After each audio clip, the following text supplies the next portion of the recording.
everybody. I've got something to talk to you about today. And I went off to the shops this morning to buy some bread and milk because we were running a little bit low. And I went down an aisle that was filled with Easter eggs. Lots of different types of Easter eggs, some big bunnies, some little chickens, lots and lots of eggs. Now, I don't know what Easter eggs have to do with Easter time, but let's start with the story, shall we? If we open one of these little eggs, which I'm sure you've had before, these are lovely little chocolate eggs. And if you look at that, that really looks like a little stone, doesn't it? Looks like a rock. And in the Easter story, there is a rock. There is a rock that took a very, very special part in the story. But before I get onto that, I want to show you what else I bought. I bought another egg. Whoa, look at this one. Wow, look at this egg. This is an amazing egg. Isn't that nice? Imagine if you got one of those on Easter morning. Wouldn't that be great? Well, what is inside these eggs? Do you know what's inside them? I tell you what, they're empty usually, but this egg of mine is not empty. And let me show you my egg. Let me, give it a break. Oh, there we go. Oh, lovely, lovely, yummy chocolate. Now, the first thing I want to show you, inside this egg, there's a little piece of bread.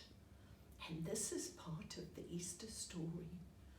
Jesus went with his disciples into the upper room and they broke bread.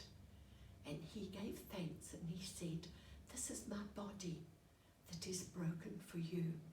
And then he took the wine and he said, "This is my blood which was shed for you."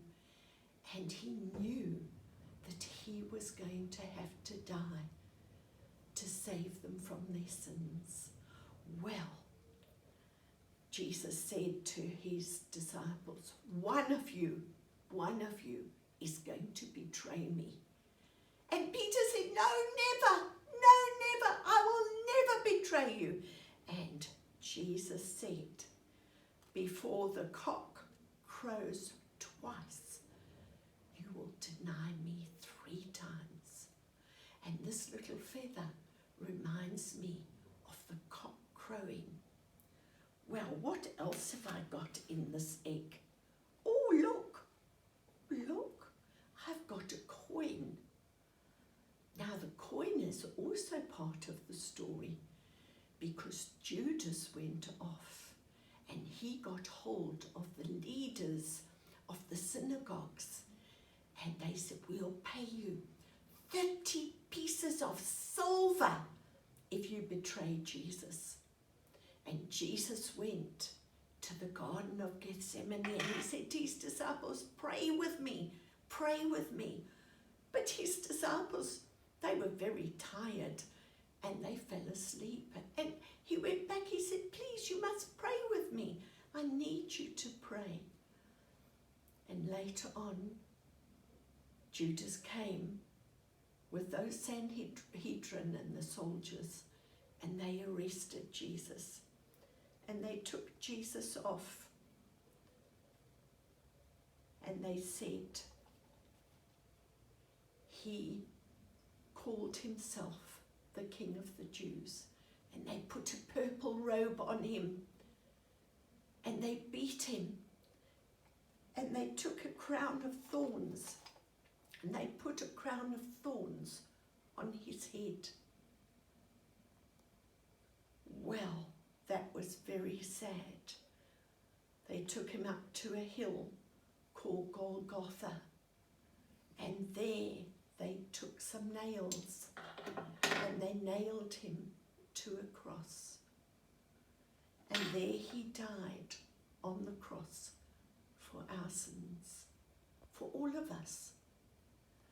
Well, the Roman soldiers were sitting at the bottom of the cross and they decided they liked his robe and they decided that they were going to cast lots for his robe. Let me just find this in here. Here we go. And it's like they cast a dice for his robe. Well, one of the soldiers took a sponge and dipped it in some vinegar and took it up to his face, but he didn't want to drink that bitter liquid. And then Jesus said, "It's finished. It's finished." And when he had died, Joseph of Arimathea took him and wrapped him up in burial cloths and put him in the tomb that he had cut out of stone. And when he had done that, he rolled a stone in front of the tomb and closed it off. Well, after 3 days, Jesus' mother and the friends came to get his body ready. And when they got there, the stone had rolled away. An angel had moved it. And Jesus had risen from the dead. And the cloth that was round him had been folded up and laid neatly down. The tomb was empty. Jesus had risen. You see, just like that empty egg is the empty tomb. Jesus has risen. He's no longer there. He's risen from the dead.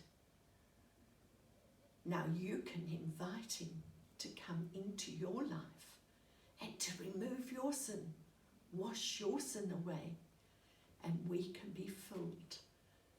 Not like the empty tomb, but our hearts can be filled with Jesus. You need to just ask him to come into your life. Thank you.